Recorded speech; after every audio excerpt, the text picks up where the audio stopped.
Everybody, welcome to another edition of the Digital Nomad Playbook. This is Coach Gill, and today we are going to be talking about the best countries to teach English in 2025. As the demand for English teachers continues to grow globally, certain countries stand out as ideal destinations for teaching English in 2025. Today I will be discussing the best countries, the job markets, hiring practices, and TEFL certification options for either aspiring English teachers or digital nomads. And this is aimed for digital nomads because this gives you an alternate stream of income that is reliable and that pays well. Today, we'll begin by identifying the top countries for teaching English categorized by regions. Next, we'll explore the job market landscape, focusing on the demand for English teachers in the Americas, Europe, and Asia. Afterwards, I'll touch on hiring practices and interviewing techniques. And finally, we'll discuss some of the components that you should look for when choosing a TEFL certificate course. Countries provide excellent opportunities for teaching English, each offering unique cultural experiences, competitive salaries, and support for teachers.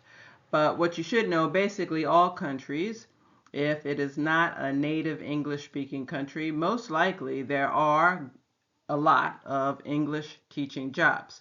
The point of this presentation is to sort of zoom in on those countries where not only is there a voracious demand for English, but also the pay is good and the lifestyle matches with some of the most desirable aspects of traveling. We start in the Americas. The best countries, we'll start with Canada because Canada pays the best. If we're going to talk about this particular part of the world, you can make somewhere between $2,000 to $2,500 US dollars a month. So that ranks as the best. If you're an American, it's not that far away from home. So it is a desirable destination for that reason. Next, making a lot less, and this goes for both Mexico and Colombia, expect to make about 1,000, 1,200 US dollars a month. In this case, Mexico, though, you get a rich cultural experience. And also in Colombia, you have an exceptionally low cost of living. There are a lot of teaching opportunities. And again, 1,000, if you get $1,200 a month, that money goes very far in a country like Colombia and also in Mexico. In Europe, generally speaking, expect the pay to be anywhere from 1,000 to 1,800 euros per month. Now, if you are an EU citizen, you can teach in just about any EU country without too much worry. But if you are non-EU, globally, really you don't have a right to work in Europe. However, there are some countries that have various visas that will allow you to work more easily if you are non-EU. And also they have some other benefits as well. So, for example, in Spain, you've got a wonderful warm climate, and it is a very popular destination for English speakers, and there is a huge demand for English teachers. So that is a good destination.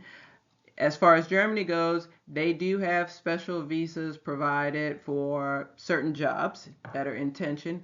And Germany is one of those countries where if you apply as an English teacher, it is possible as non-EU citizen, and they have very good job security and competitive salaries. Lastly is the Czech Republic that pays very well, and you have beautiful architecture, historic cities, and there's a voracious demand for English teaching positions also. By far the best continent to teach English on, if you want to talk about options, salaries, and just the amount of positions available, it is Asia. So of those countries, Vietnam, South Korea, Japan. I don't have it listed. Japan and Thailand top the list, probably for best places where there's the biggest demand, and they have lots of packages. There are perks as well. So in Vietnam, again, there's a very low cost of living, but you're still making $1,500 to $2,000 a month. South Korea, both South Korea and Japan are similar in that you get lots of benefits such as housing, airfare, bonuses, and the salary is anywhere from $2,000 to $3,000 a month. That's for South Korea and Japan. And lastly is Thailand. You make a lot less. That's $1,000 to $1,600 a month, but they have a very low cost of living. It is very popular for their friendly culture, vibrant cities, and of course those beautiful beaches that we dream of. There's a lot of demand in not just private English language schools, but also public schools, and they have a lot of international programs as well. Before we get to the job market overview, I should mention that those are the countries that I mentioned that I think have the best demand. If you think about the money you're going to get paid, the lifestyle benefits, those are probably the best. But do know you can make even more money if you were to apply for jobs in the United Emirates, and housing is included. But again, perhaps the lifestyle, getting to know the culture and meeting people would be difficult because it is a more controlled environment. So I do want to add that if it is about money, the UAE would be a good option for you. But moving on to the job market overview. Understanding the markets is crucial if you're trying to make decisions about which region where you want to live. And often these are influenced by education policies as well as economic conditions. Turning to the Americas, yes, there is a growing demand for English teachers. And yes, by the way, I did mention Canada, and you think, wait a minute, isn't Canada a native English speaking country? Well, it is, but they do have a large influx of foreigners coming in who need to learn English. There are also asylum seekers. There are a lot of people who need to work on their English. So there is a very strong demand. If you look at Mexico, Colombia, and a few other South American countries, there is a growing demand, and English is in their educational system, so it is possible you could be working in public schools as well as private English language schools. So all across Europe, there is a big demand for native English speakers to teach English. And the reason why is you have 27 EU countries, and so the language of choice really to communicate amongst each other is English. So there will always be a big demand for English teachers. The question is more whether you are an EU citizen or a non-EU citizen, as I said before. If you are a EU citizen, you can apply to any type of school structure. If you are non-EU, private English language schools offer the best option if there's a visa in place for a non-EU citizen to teach. Corporate settings are also very big in Europe, so business English has a huge demand, and it's also possible to, once you have experience teaching English, you can have create your own little company, one-person company, teaching business English. It's very popular to do that. As I've said before, Asia has a huge demand for English teaching. The highest demands are in Japan and South Korea, with the most benefits, opportunities, and pay the highest. And after that comes Vietnam and Thailand, which do not pay as much, but you have a very fun, laid back lifestyle if you choose Vietnam or Thailand. But either way, just going to Asia, there's plenty of work, and it doesn't matter what nationality you are. If you're a native English speaker, you will be able to find work as an English teacher. So different countries have different hiring practices. And how that affects you really usually as someone seeking an English speaking teaching position, really it's not that complicated as far as what to do in an interview, but know that you should understand what's expected beforehand, because in some cases you can apply an interview online and do a virtual meeting before you even show up in the country. But some countries, you definitely have to do everything in person because they want you face to face, and also they most likely want to hire you quickly, and I will get to that. For all of these, you'll have to do your own research, but hiring practices in the Americas, often, not always, you probably can interview before you show up. Although maybe in a country like Colombia, most likely they'd want you face to face, because if they have openings, they'd probably be willing to hire you soon after. But that goes, you'll have to do more research. Be prepared though, you may just have to show up and look for work. It's not that big of a deal. If it's in advance, maybe because the hiring process takes a little bit longer, so you might as well do it in advance. But for all the continents, obviously you're going to need a CV or resume. It doesn't matter really often whether you have a lot of experience teaching English. What counts most is that you are a native English speaker and that you have a TEFL certificate. A little bit of teaching experience helps, but know that no matter which continent it is, the lifespan of a ESL teacher isn't very long. So if you have 1 year of experience, that's probably most people have between 1 to 3 years of experience. Mostly after that, people go off and do something else. So having a lot of experience is not going to necessarily put you ahead of everyone else. So for hiring practices in Europe, they're going to want you there face to face. It will be very difficult to have a job set up and arranged before you show up. So really, what does that mean? Have some money saved up, and as soon as you show up, find housing, get a phone, a local phone, and then start your interviewing after that. Because really, if they call you in, that means they're interested. The interview is a formality to see that you speak English, that you hand yourself professionally, and the opening is there, so it's just a matter of screening you for that, and you can probably start working in a week or so. So definitely do not think that you will have a job lined up before you arrive in Europe. And often they do want some sort of certification like a TEFL certificate, or if you already have a teaching degree, they want something. Relevant teaching experience does help, but again, a TEFL certificate and being a native English speaker is enough to get a job.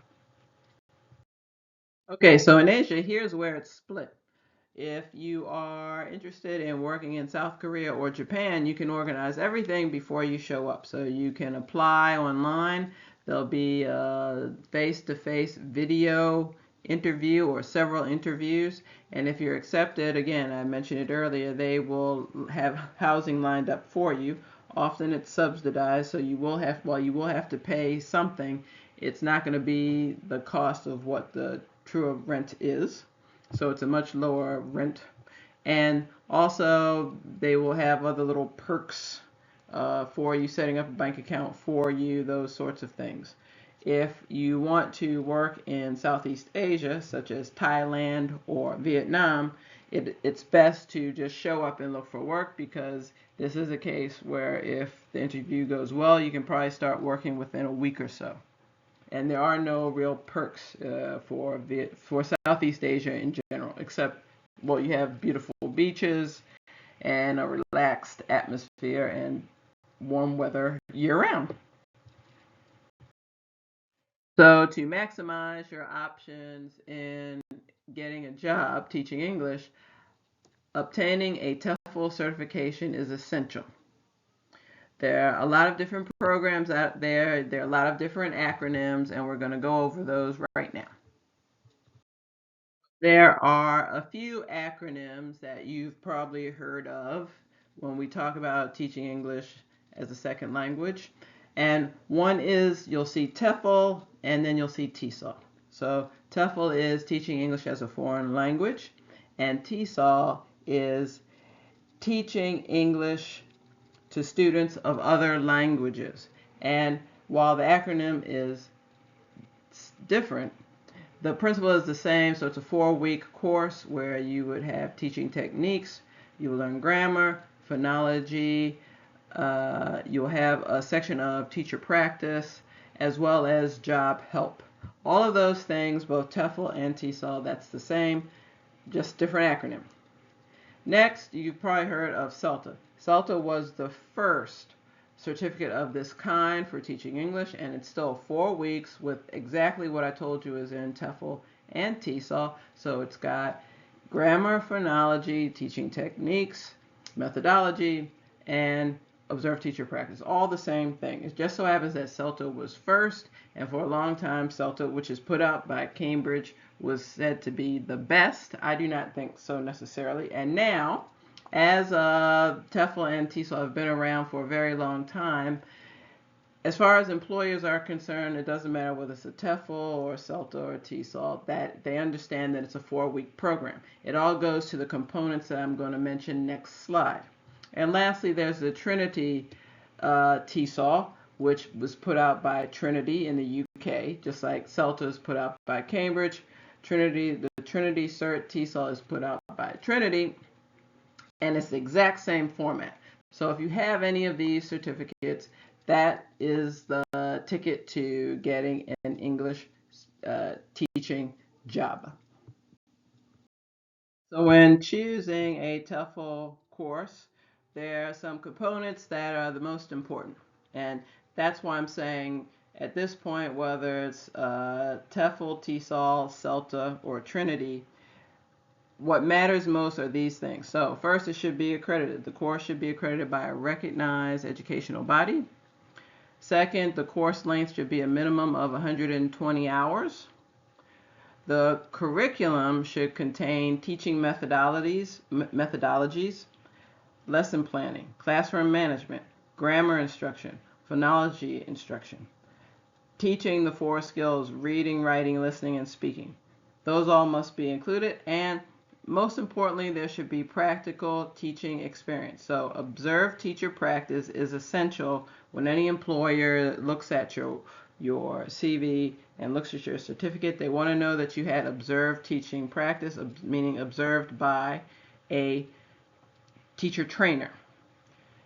That's the most important thing, and honestly, online courses with no practicum, that will most likely limit your job options. So I sort of say, I know a lot of these online courses are very cheap, and they're cheap for a reason. There's no observed teacher practice, and that means cheap sort of means you're limiting your options.